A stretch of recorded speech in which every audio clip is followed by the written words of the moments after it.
vous retrouve aujourd'hui dans une vidéo où je vais vous partager quelques-unes de mes astuces pour réussir à dormir. Si vous écoutez de l'ASMR, il y a de grandes chances que vous ayez du mal à vous endormir. Donc voilà, je vais vous partager ce que moi je fais quand je veux être sûre de bien dormir. Et puis, on verra si ça marche pour vous aussi. Alors, votre journée s'est déroulée et puis arrivé vers 18 heures, on va commencer à préparer notre sommeil. Parce qu'on commence pas à préparer le sommeil 5 minutes avant d'aller dormir. Il faut le préparer avant parce qu'il faut que notre tête, notre corps soit prêt à dormir et 5 minutes avant c'est pas suffisant. Donc, arrivé à 18 heures, on va se dire, on va arrêter tout ce qui est café, thé, même boisson sucrée. Parce que tout ça, ce sont des excitants. Et si on les consomme trop tard, au moment d'aller dormir, et bah, on n'arrivera pas. Donc ça peut être difficile. Moi je suis une grande consommatrice de café et il m'a fallu un peu de temps pour admettre que boire du café trop tard, ça avait quand même une grande incidence.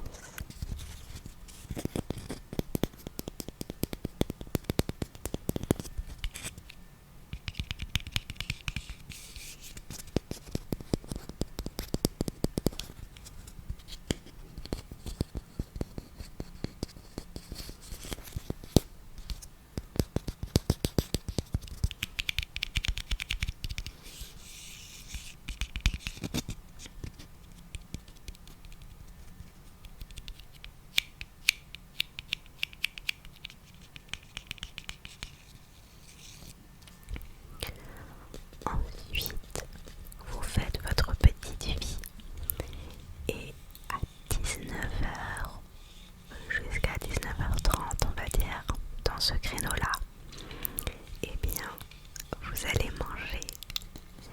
Ça a été très très très dur pour moi de manger tôt parce que j'étais plutôt du genre à manger à entre 21h30 et 22h, même 22h30 parfois. Et même si j'avais l'impression que justement après manger, j'avais du coup envie de m'allonger, mais force est de constater que je m'allongeais, mais j'arrivais pas forcément à dormir. Et plus que pour donner envie de dormir, je dirais que la qualité de mon sommeil a vraiment, vraiment changé depuis que je me force à manger plus tôt. L'autre point positif, c'est qu'en mangeant plus tôt, finalement, j'ai l'impression qu'il me reste plein de choses à faire encore après. Avant, je mangeais tard et je savais qu'après manger, tout de suite j'allais dormir.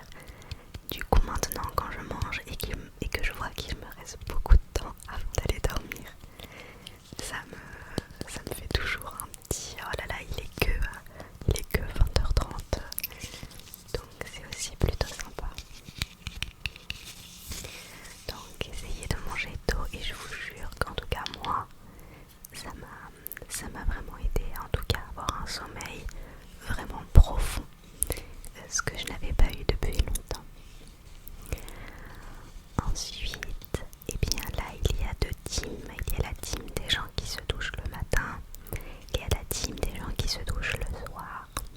Si vous vous douchez le soir, eh bien il faut essayer de le faire le plus loin possible de l'heure du coucher. Parce que, alors, je dis ça comme si c'était une vérité absolue. Je vais le reformuler. Me concernant, quand je me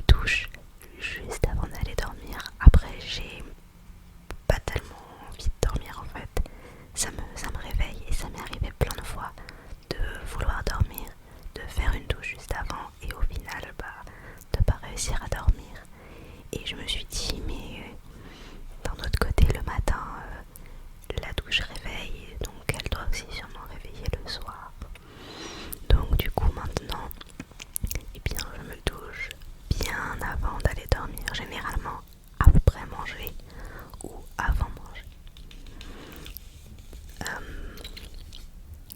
Après avoir pris la douche ou après avoir mangé, généralement j'aime bien regarder un petit film ou une petite série. Et ça, j'aime bien le faire même en mangeant. Ce qui apparemment est très mauvais, mais ça c'est une habitude que j'aurais du mal à m'enlever. En tout cas, j'essaye de me fixer une heure limite. Voilà, moi je suis beaucoup plus série que film d'ailleurs. Mais le problème des séries, c'est qu'une fois qu'on commence, quand la série nous plaît, et ben on n'arrive plus à s'arrêter. Et on met plein d'épisodes à la suite. Et après on se couche à 2h du matin. Donc j'essaie de me fixer un peu une horaire limite en fonction de si je travaille le lendemain, etc. Donc une petite heure limite. Et puis après il est l'heure d'aller dans le lit. Évidemment, pendant la petite série ou le petit film, il y a quelque chose que j'aime beaucoup faire.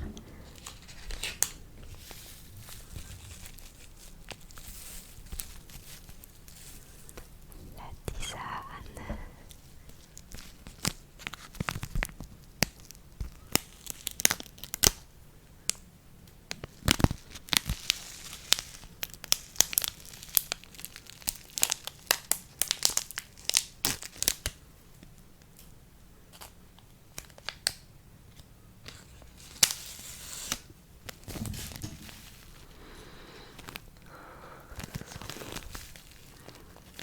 Ça sent la menthe.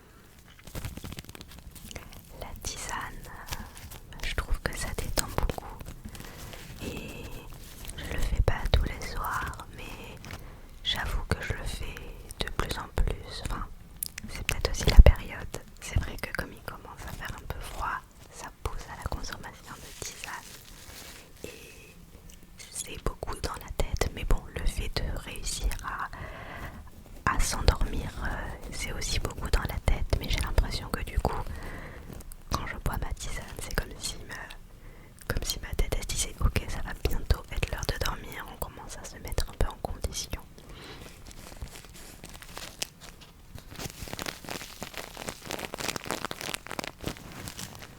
Donc du coup, petite tisane pendant la série et après je vais au lit. Et là, quand on a une insomnie, le problème c'est pas forcément d'aller se coucher. Le problème c'est qu'on a envie de dormir, mais on n'arrive pas. Et souvent, je pense que vous serez d'accord avec moi, on n'arrive pas parce qu'on a plein de choses en tête. Que ce soit des raisons négatives ou positives, parce que parfois c'est juste que le lendemain on va faire quelque chose qui nous rend vraiment trop heureux et du coup on n'arrive pas à s'endormir tellement on est pressé.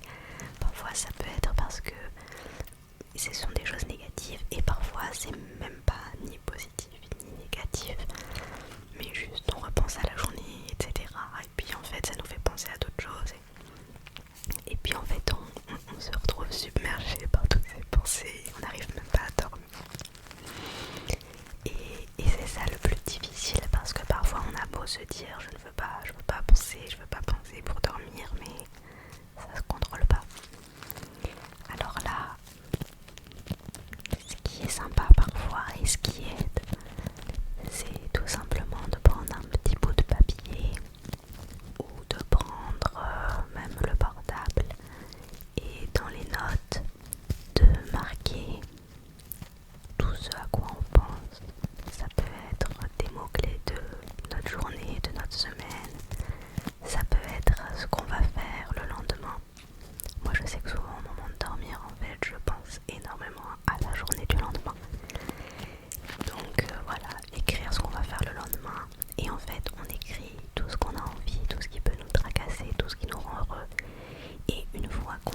fini de marquer tout ce qu'on a dans la tête, on met de côté le papier où on ferme la note et on considère que c'est bon, tout a été marqué et que on le sort maintenant de la tête.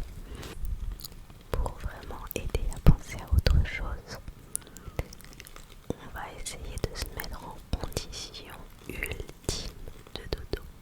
Donc là déjà on est dans le lit, tout est bon, franchement on a fait 3/4 du travail, mais là maintenant on arrive au moment fatidique. Et du coup, je vous avais déjà parlé de la cohérence cardiaque dans une vidéo et je vais revenir avec cette histoire de cohérence cardiaque. Je sais que voilà, j'en ai déjà parlé, mais je trouve ça tellement facile en fait. Ça dure 5 minutes. On tape sur YouTube cohérence cardiaque 5 minutes. On n'a même pas à réfléchir parce qu'il y a plusieurs animations, mais c'est un peu toujours pareil. Quand ça va vers le haut, on inspire, vers le bas, on expire. Et ça pendant 5 minutes, ça nous fait vraiment lâcher. Voyez.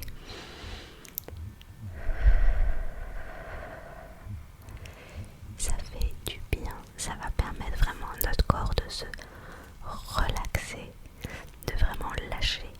Et en plus comme ça, si jamais il nous reste des petites pensées, bien qu'on les écrite, si jamais il reste des petites pensées encore dans notre tête, le fait de faire ça pendant 5 minutes, ça va vraiment les faire partir.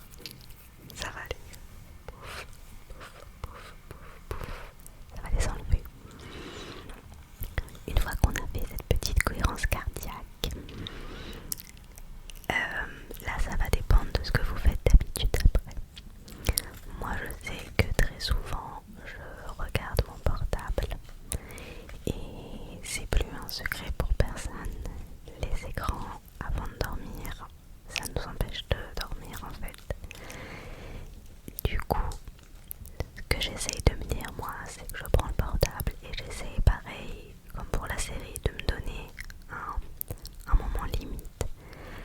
J'essaye même parfois de regarder le portable avant d'aller dans le lit.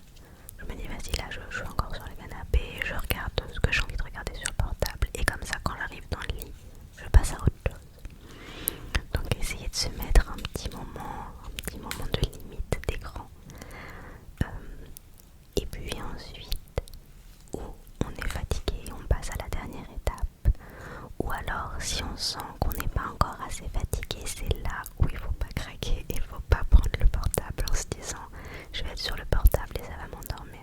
Parce qu'à chaque fois on prend le portable pour s'endormir, au moment où on éteint le portable en pensant qu'on veut dormir, on n'a plus envie de dormir. Donc là, à ce moment-là, il va falloir trouver une activité qui va nous fatiguer sans qu'on ait droit à réfléchir. Typiquement, des mots croisés, des sudoku, je sais pas comment ça se prononce, je crois que c'est sudoku, de la lecture. Et en fait, ça fait qu'on va faire travailler notre cerveau, on va l'épuiser sans trop le solliciter et sans que ça nous envoie vers toutes les pensées qu'on a mis de côté.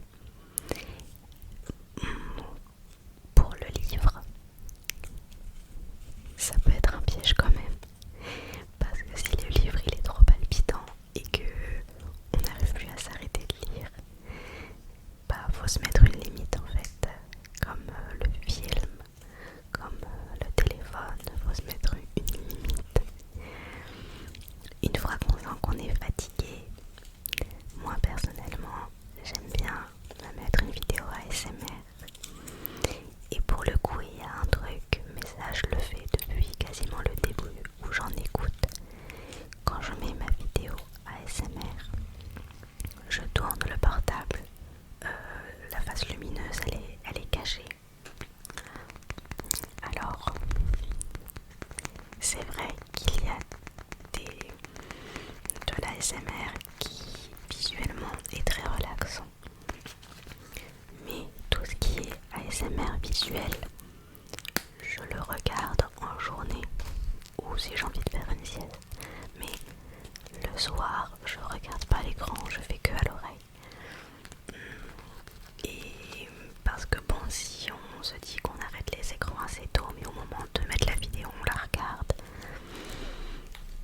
c'est un écran. Même si c'est de la SMR, ça reste un écran. Donc on va essayer de ne pas regarder l'écran. Faut essayer, pourquoi pas, de mettre un masque sur les yeux. Bon, personnellement, j'aime pas du tout, je trouve ça très inconfortable. Mais voilà, essayons de faire en sorte que la lumière du portable ne nous dérange pas. On peut se mettre de la musique, pourquoi pas. Alors pas non plus de la musique qui bouge trop parce que sinon on n'aura plus envie de dormir. Pourquoi pas de la musique classique, ou même il y a des musiques, c'est pas de l'électro mais où en fait ça fait comme des pulsations, et comme c'est à intervalles réguliers, ça berce un peu.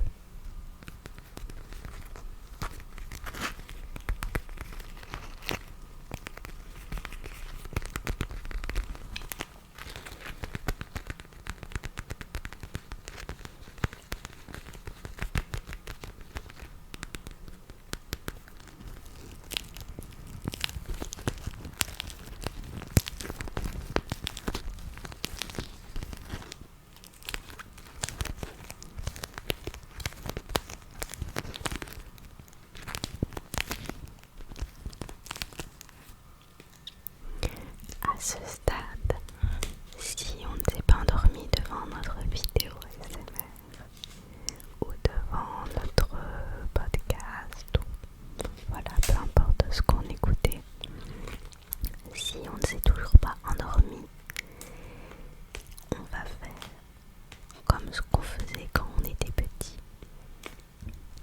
Je sais pas si vous vous souvenez, mais quand on était plus petit, à 7 ans par exemple, on faisait pas tellement d'insomnie. Parce que quand on était plus petit, quand on nous disait que c'était l'heure de dormir, même si on n'avait pas envie de dormir, on était obligé d'aller au lit. Et on se mettait dans le lit. Alors oui, peut-être que des fois en cachette, on allait lire, faire de la Nintendo. Mais la plupart du temps, ou même avant qu'on soit en âge de faire tout ça, on nous disait d'aller dormir. Finalement, on nous imposait d'aller dormir parce qu'on était des enfants, mais on n'était peut-être pas fatigués. Et qu'est-ce qu'on faisait? Eh bien, on se mettait dans le lit, on fermait les yeux et on se disait faut que je dorme. Alors des fois, ça prenait un peu de temps, mais en fait, je me souviens très bien moi de la sensation de faut que je dorme alors que j'ai pas du tout envie de dormir, mais qu'il n'y a pas le choix parce qu'on est petit, et si les parents se rendent compte qu'on ne dort pas, ça va chauffer, et donc on reste là les yeux fermés à se dire faut que je dorme, faut que je dorme, faut que je dorme, faut que je dorme. Et à la fin on s'endormait. Est-ce que ce serait pas ça le conseil ultime? De se rappeler qu'on était petit et de se dire on dort, fin de l'histoire. Ça marche.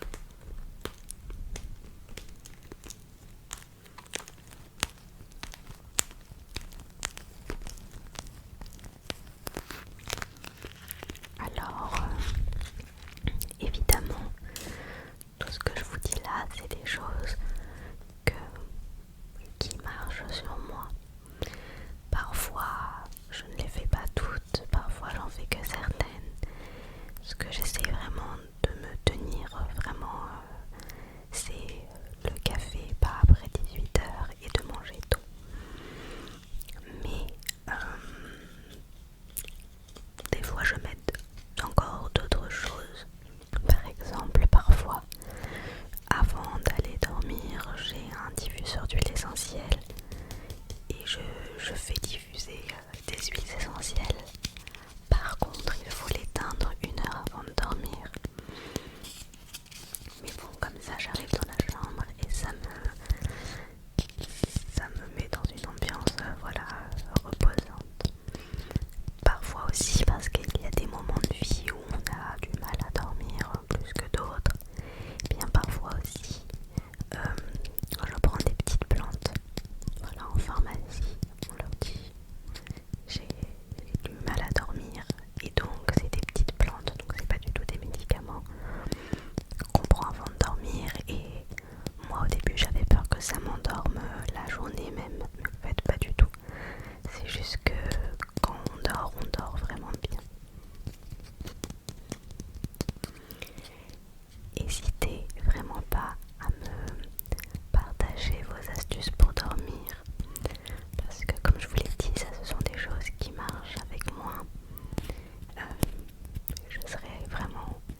Attachez-vous